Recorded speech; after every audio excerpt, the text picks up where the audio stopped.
We all know this song, but what makes it so good? Well, I don't know.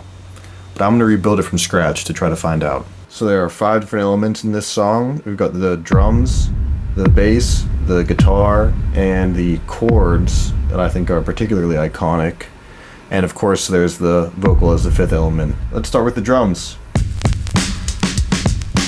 So in the verse, we can hear the foundation of the drums, which is the kick, snare, and an accent kick, which has a little bit less low end, a little bit less thump, and the pattern goes something like this.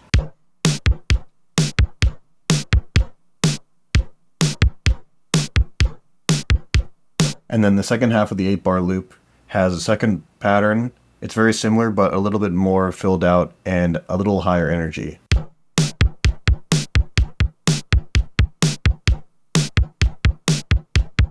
And then the loop ends with a little drum fill. It's super simple. It's basically like the simplest drum fill that you can have, but for some reason, it still is like a very iconic and identifiable little drum fill. It sounds like this. Pretty simple pattern, right? I'm gonna go ahead and tighten all this up a little bit by quantizing it. Then in the chorus, the energy picks up a little bit more and 2 more elements are added to the drums. It adds a hi-hat a little bit to the left side and a ride cymbal playing in the background. So we're gonna focus on the hi-hat first. Alright, I think that's it. It sounds like it's programmed in because it's very exact. So I'm just gonna draw it in, and it sounds like it goes, first one is a high volume, the second one is a little bit lower volume, so it sounds like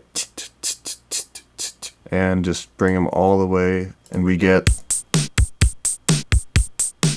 then there's a ride sound as well. And that comes in on every downbeat. All that together is going to sound like this.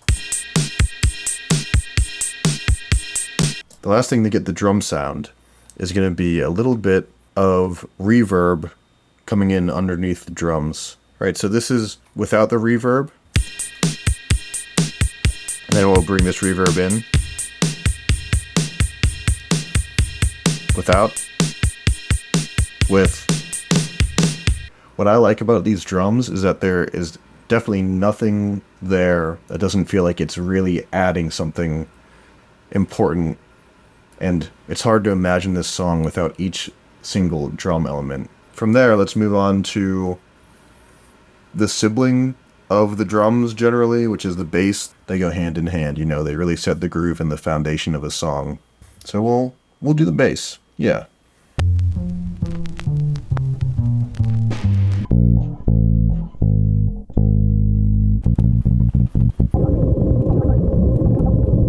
There's something different going on in the bass between the verse and the chorus.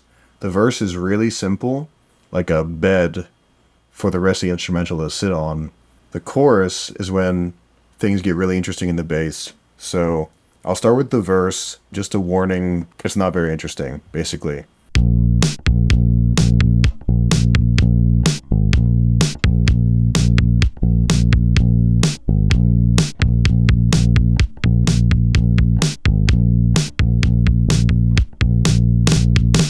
Like I said, really simple. I guess you don't always want everything to stand out, you know?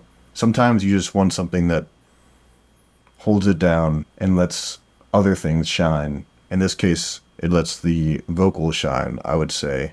But yeah, now we're going to focus on the chorus bass, and that's where things get a little bit more interesting, I think.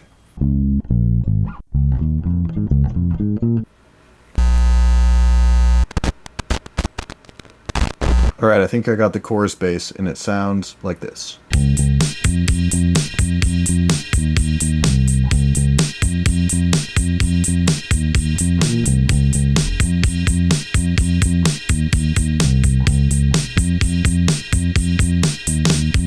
Alright, so that bass line actually repeats for the rest of the song. It's taken out a few times, but it never actually goes back to that first verse bass line, interestingly enough. We're just going to get a sound on this bass really quick. It sounds like it's pretty simple, standard sounding bass. I usually like to grab this isotope trash again and go ahead and do one of their amp simulators. To me, these amp simulators really make a bass guitar sound like a bass that you hear in a song usually, rather than just going straight into your computer.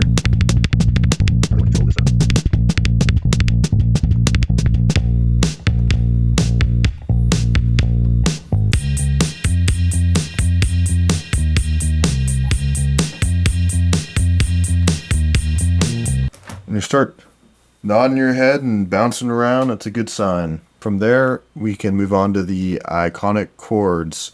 And I think these chords are really interesting because it's the same chords throughout the entire song. And they never get boring. And they just flow together so well. So I'm curious to dive into it and see why these chords are just so hypnotic. I've got a sound here. It's probably not the final sound I'm going to use, but it's close enough that I can figure out what the notes are. So I'm going to dive in and just try to figure out how to play these chords real quick. I figured out the chords, and they look like this.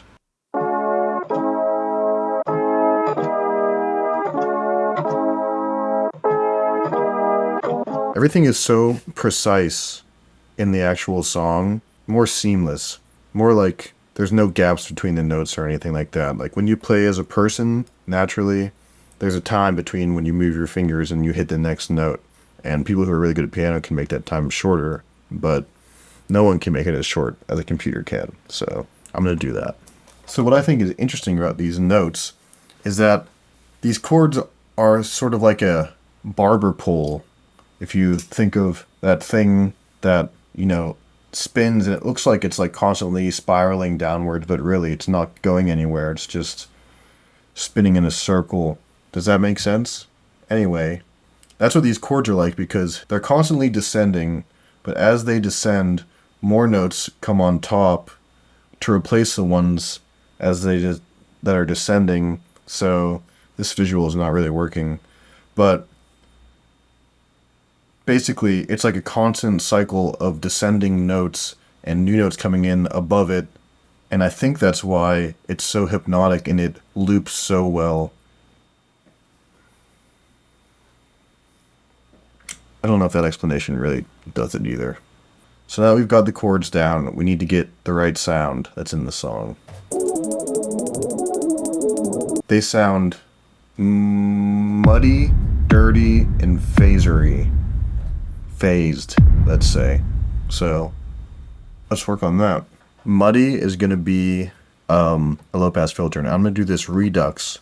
So this is going to lower the bit rate and the sample rate. So if we just lower the sample rate, this is basically degrading the audio quality. That's going to help us with dirty, number one. But if we just lower the sample rate on its own, it gets a little scary. It sounds like this.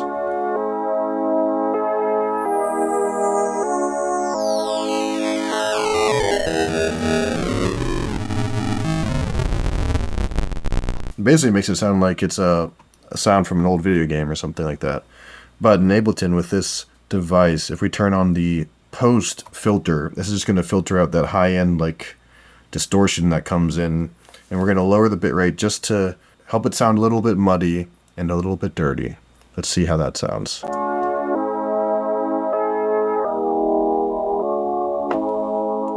Take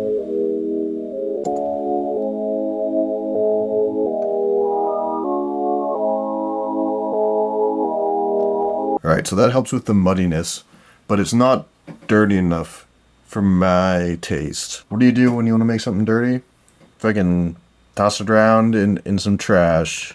Anyway, we're just gonna try, let's try saturating it first.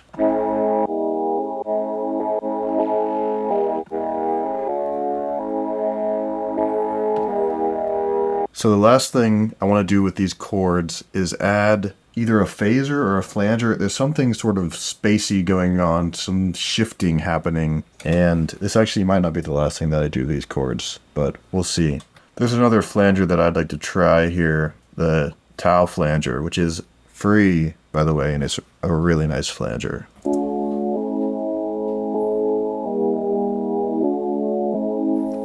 This is checking a lot of the boxes that I'm looking for. Alright, yeah, I'm sticking with what I got here.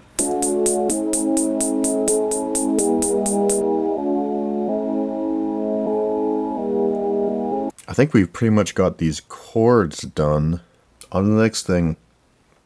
Guitar. So, from what I could tell, there are 2 different guitar lines that happen in this song. So I guess we'll just start with the one that is more simple and it just comes in the first verse. So I think they're playing these 2 notes and they're just hitting them both together, basically strumming so hard with so much energy that they blend together really well and it basically sounds like one note. So I'm going to go ahead and just try to do that.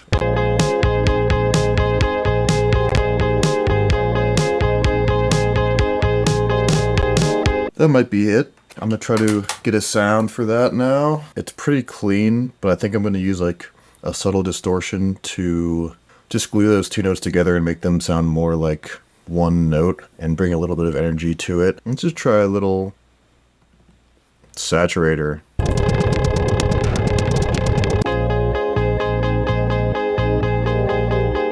We'll just put some EQ on it. Take out the lows. And I think take down the high end a little bit too.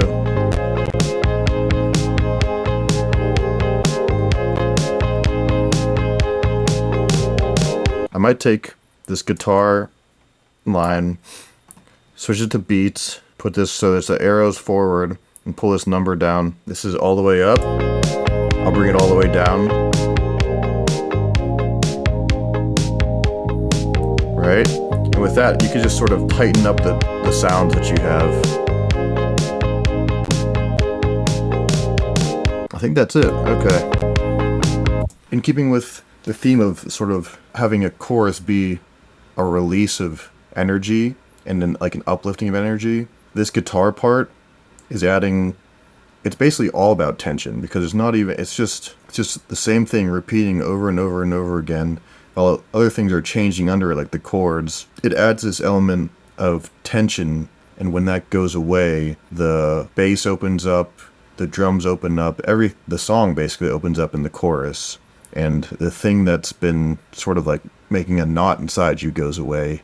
It just makes the chorus feel that much more open and expansive. It's a tension release.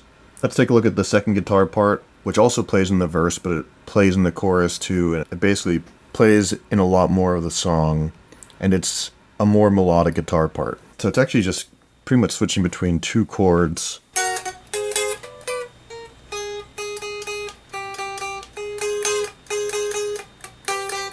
So what's interesting is the first notes that it hits are these sort of cut off notes, very similar sounding to that other guitar part I just recorded.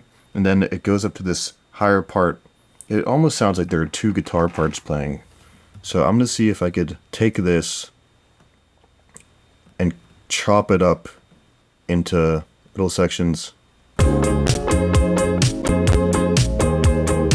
So that's the pattern. Dun dun dun dun dun dun dun dun dun dun dun. Let's see if I can just play the second guitar along with it, if that sounds like the original thing.